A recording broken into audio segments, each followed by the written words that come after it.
السلام علیکم ورحمۃ اللہ وبرکاتہ۔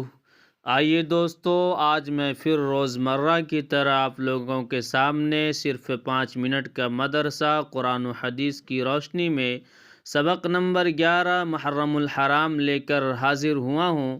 نمبر 1، اسلامی تاریخ۔ حضرت نوح علیہ السلام۔ حضرت آدم علیہ السلام کی وفات کے 1000 برس تک لوگ اللہ تعالیٰ کی توحید پر قائم تھے۔ پھر بعض نیک بندوں کے انتقال کے بعد لوگوں نے ان کے مجسمے بنا لی اور دھیرے دھیرے یعنی رفتہ رفتہ ان کی پوجا شروع ہو گئی۔ اس طرح پورے عرب و عجم میں شرک و بت پرستی کی بنیاد پڑ گئی۔ جب لوگ اللہ تعالیٰ کی عبادت چھوڑ کر شرک و بت پرستی میں مبتلا ہو گئے تو ان کی ہدایت کے لیے اللہ تعالیٰ نے حضرت نوح علیہ السلام کو نبی و رسول بنا کر بھیجا۔ حضرت نوح علیہ السلام کا شمار دنیا کے عظیم ترین انبیاء میں ہوتا ہے۔ وہ سب سے پہلے نبی اور رسول ہیں۔ حضرت ادریس علیہ السلام کی تیسری پشت میں حضرت آدم علیہ السلام کی وفات کے 1050 سال بعد جملہ فرات کی وادی کے درمیان ملک عراق میں پیدا ہوئے۔ اللہ تعالیٰ نے قرآن پاک میں 43 مقام پر ان کا تذکرہ فرمایا ہے۔ نمبر 2، اللہ کی قدرت۔ بادل۔ اللہ تعالیٰ تیز ہواؤں کے ذریعے بکھرے ہوئے بادلوں کو فضا میں جمع کر کے ایک دوسرے سے ملاتا ہے، پھر ان بادلوں کو برف کے پہاڑوں کی شکل دے دیتا ہے جن کی موٹائی سینکڑوں فٹ ہو جاتی ہے۔ ان بکھرے ہوئے بادلوں کو برف کے پہاڑ کی شکل میں جمع کرنا اور بھاری بادلوں کو فضا میں رو کے رکھنا، پھر کبھی ان کو اولوں کی شکل میں گرا کر زمین پر تباہی مچا دینا اور کبھی پانی کی شکل میں برسا کر پیڑ پودوں کا اگانا اللہ تعالیٰ کی قدرت کی کتنی بڑی نشانی ہے۔ سبق نمبر 3، ایک فرض کے بارے میں۔ بیوی کی وراثت میں شوہر کا حصہ۔ قرآن میں اللہ تعالیٰ فرماتا ہے، تمہارے لیے تمہاری بیویوں کے چھوڑے ہوئے مال میں سے آدھا حصہ ہے جبکہ ان کی کوئی اولاد نہ ہو، اور اگر ان کی اولاد ہو تو تمہاری بیویوں کے چھوڑے ہوئے مال میں چوتھائی حصہ ہے۔ تمہیں یہ حصہ ان کی وصیت اور قرض ادا کرنے کے بعد ملے گا۔ نمبر 4، ایک سنت کے بارے میں۔ وضو کا پانی کھڑے ہو کر پینا۔ حضرت حسین رضی اللہ عنہ بیان کرتے ہیں کہ ان کے والد حضرت علی رضی اللہ عنہ نے وضو کیا اور وضو کا بچا ہوا پانی کھڑے ہو کر پیا۔ میں نے تعجب کیا، مجھے دیکھا اور کہا کہ تعجب کی کیا بات ہے؟ میں نے رسول اللہ صلی اللہ علیہ وسلم کو اسی طرح کرتے ہوئے دیکھا ہے۔ فائدہ: وضو سے بچا ہوا پانی اور آب زمزم کھڑے ہو کر پینا سنت ہے۔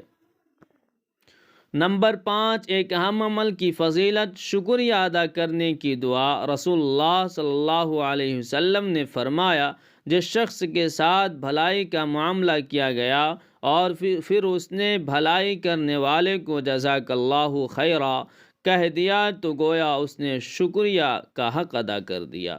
نمبر 6، گناہ کے بارے میں۔ جھوٹی گواہی شرک کے برابر۔ رسول اللہ صلی اللہ علیہ وسلم نے فرمایا، جھوٹی گواہی اللہ کے ساتھ شرک کرنے کے برابر ہے۔ یہ بات رسول اللہ صلی اللہ علیہ وسلم نے 3 دفعہ ارشاد فرمائی۔ نمبر 7، دنیا کے بارے میں۔ دنیا کو مقصد بنانا۔ رسول اللہ صلی اللہ علیہ وسلم نے فرمایا، جس شخص کا مقصد دنیا کمانا ہو اور وہ اسی کے لیے سفر کرتا ہو تو اس کا خیال دل میں رہتا ہو تو اللہ تعالیٰ غریبی اور بھوک کا ڈر اس کی آنکھوں کے سامنے کر دیتے ہیں۔ ہر وقت اس سے ڈرتا ہے کہ آمدنی تو بہت کم ہے، کیا ہوگا، کیسے گزارا ہوگا، اور اس کے اوقات کو اسی فکر میں پریشان کر دیتے ہیں اور ملتا اتنا ہی ہے جتنا مقدر میں ہوتا ہے۔ نمبر 8، آخرت کے بارے میں۔ قیامت کا زلزلہ۔ قرآن میں اللہ تعالیٰ فرماتا ہے، اے لوگو اپنے رب سے ڈرو، بے شک قیامت کا زلزلہ بڑی ہی ہولناک چیز ہے۔ جس روز تم اس زلزلہ کو دیکھو گے تو یہ حال ہوگا کہ ہر دودھ پلانے والی عورت اپنے دودھ پیتے بچے کو بھول جائے گی اور تمام حمل والی عورتیں اپنے حمل گرا دے گی، اور تم لوگوں کو نشہ کی سی حالت میں دیکھو گے، حالانکہ وہ نشے کی حالت میں نہ ہوں گے، لیکن اللہ تعالیٰ کا عذاب بہت بڑا ہی سخت ہے۔ نمبر 9، طب نبوی سے علاج، بیماری سے بچنے کی تدبیر۔ حضرت جابر رضی اللہ عنہ بیان کرتے ہیں کہ میں نے رسول اللہ صلی اللہ علیہ وسلم کو فرماتے ہوئے سنا کہ برتنوں کو ڈھانک دیا کرو اور مشکیزیں یعنی برتن وغیرہ کا منہ بند کر دیا کرو، کیونکہ سال میں ایک ایسی رات آتی ہے جس میں وبا اترتی ہے، پس جس برتن یا مشکیزے کا منہ کھلا رہتا ہے تو اس میں داخل ہو جاتی ہے۔ نمبر 10، قرآن کی نصیحت۔ قرآن میں اللہ تعالیٰ فرماتا ہے، اے ایمان والو، تم کئی گناہ بڑھا کر سود مت کھایا کرو، کئی گناہ بڑھا کر سود مت کھایا کرو اور اللہ تعالیٰ سے ڈرتے رہو تاکہ تم کامیاب ہو جاؤ۔